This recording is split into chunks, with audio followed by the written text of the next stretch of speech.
You see, growth isn't some mysterious force reserved for the lucky few. It's the natural result of awareness applied consistently.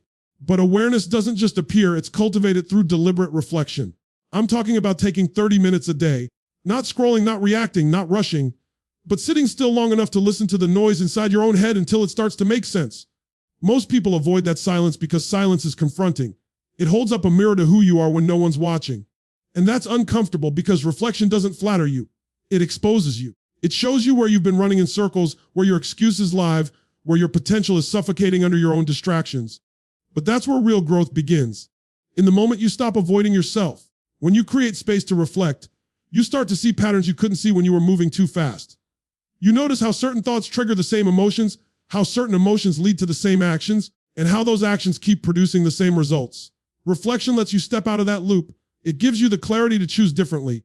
It's like finally turning on the light in a room you've been stumbling through in the dark. Everything was always there, but now you can navigate it consciously. That's what separates people who evolve from those who repeat. The difference isn't intelligence, it's awareness.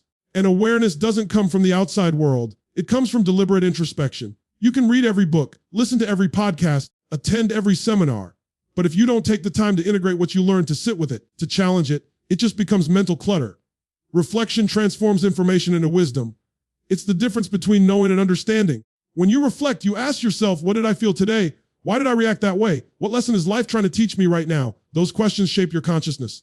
And consciousness, not luck, not talent, is what drives your evolution. There's a psychological principle at play here. What you observe, you begin to influence. The moment you observe your thoughts without judgment, you begin to detach from them.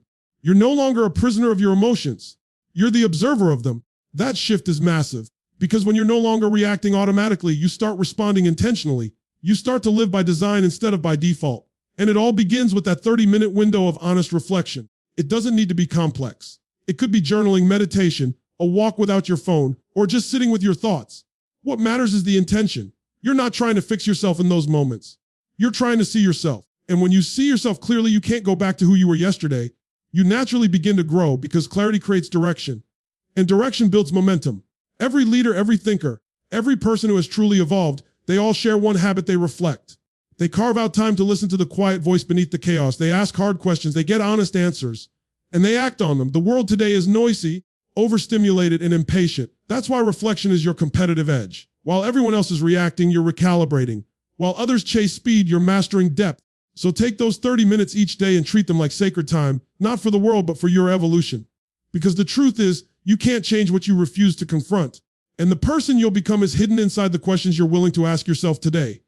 Your mind is the most powerful asset you have, and yet, most people feed it like an afterthought. They wake up and hand their attention to the world before they've even claimed a single conscious thought of their own. They scroll, they react, they consume noise.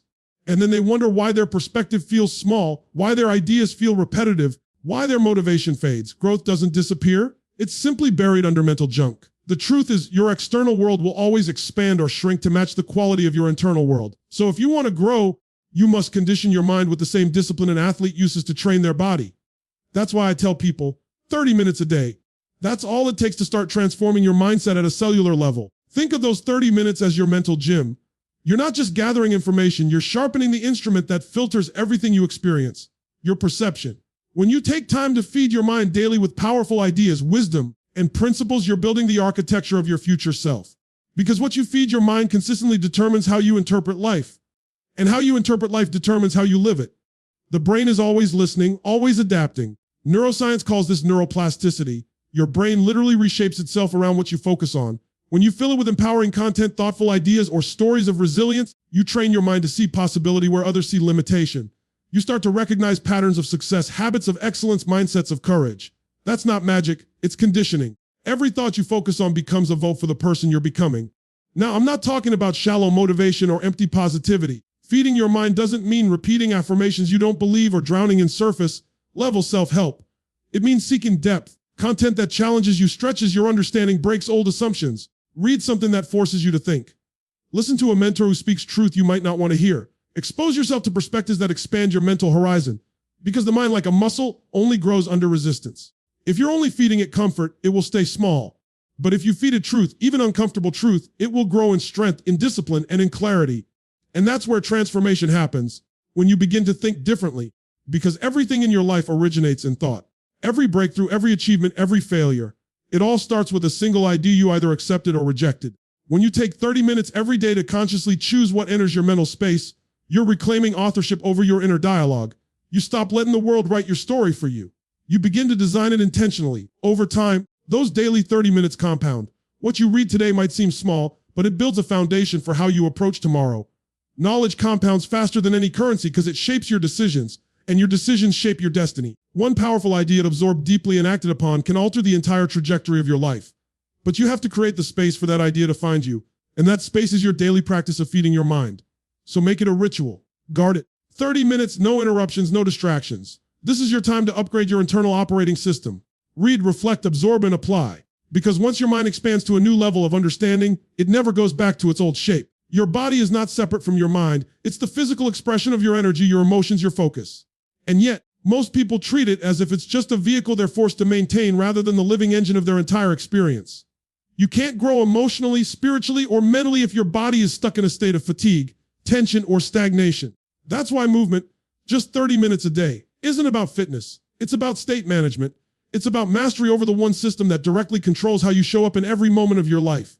When you move your body, you shift your energy. It's that simple. You felt it. You wake up groggy, heavy, disconnected, and the moment you start moving, your breathing deepens, your blood flows, and something awakens.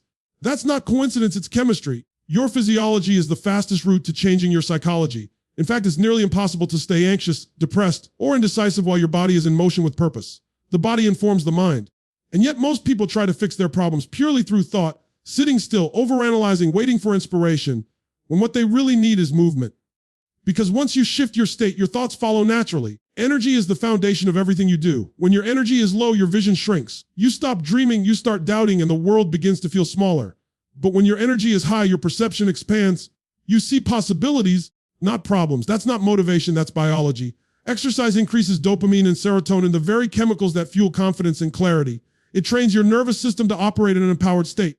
And that's where growth truly happens, not when you're overthinking, but when you're alive, alert, and fully engaged. Movement also teaches discipline, the bridge between intention and transformation.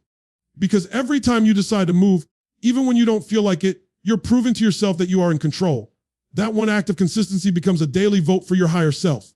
It's a physical reminder that progress isn't about mood, it's about motion. You can't wait to feel ready to grow. You have to move first, and the feeling follows. That's the paradox most people miss. They wait for motivation to begin, not realizing motivation is created through movement itself. And here's something deeper, your body carries emotion. Every suppressed feeling, every ounce of stress, every unresolved conflict sits in your muscles, your posture, your breath. When you move, you release it. You clear the energetic residue of your past and make room for new emotion, new thought, new possibility. That's why physical activity is so much more than exercise. It's emotional liberation. It's a way of saying, I refuse to stay stuck. Over time, that daily practice of movement becomes more than a routine. It becomes an anchor.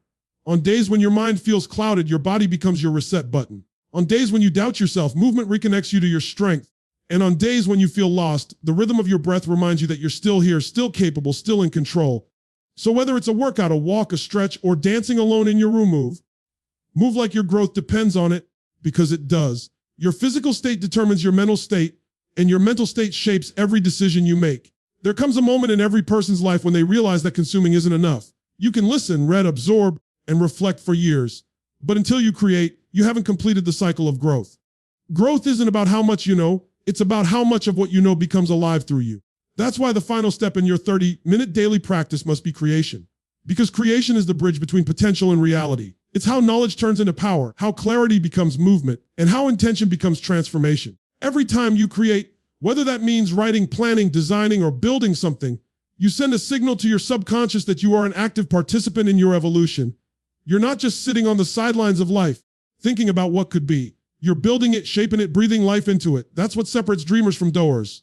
Most people spend their days reacting to notifications, to opinions, to problems, instead of creating something of value.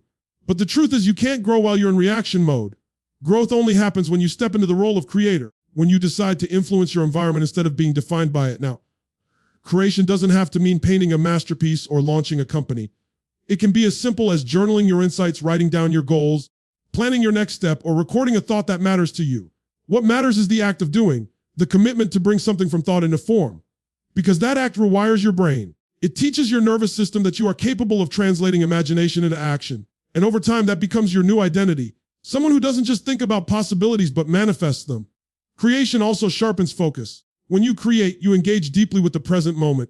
You stop drifting through the fog of distraction and anchor yourself in purpose. The mind loves clarity, and clarity is born through expression. That's why some of your best insights come when you're writing, speaking, or building something.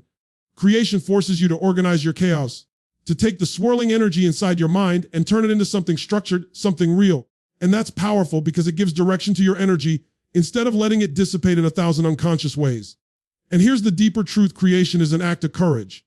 It's exposing a piece of yourself to the world, or even just to your own eyes, and saying, this is what I think, this is what I feel, this is what I stand for. Most people never create because they're afraid of judgment, from others or from themselves. But judgment is irrelevant. Growth doesn't require perfection, it requires participation. The simple act of creating builds resilience. Every time you produce something, no matter how small, you strengthen your ability to follow through. You strengthen your belief that your ideas matter. That belief is the foundation of self-mastery. Because once you begin to trust your ability to create, you stop waiting for external validation.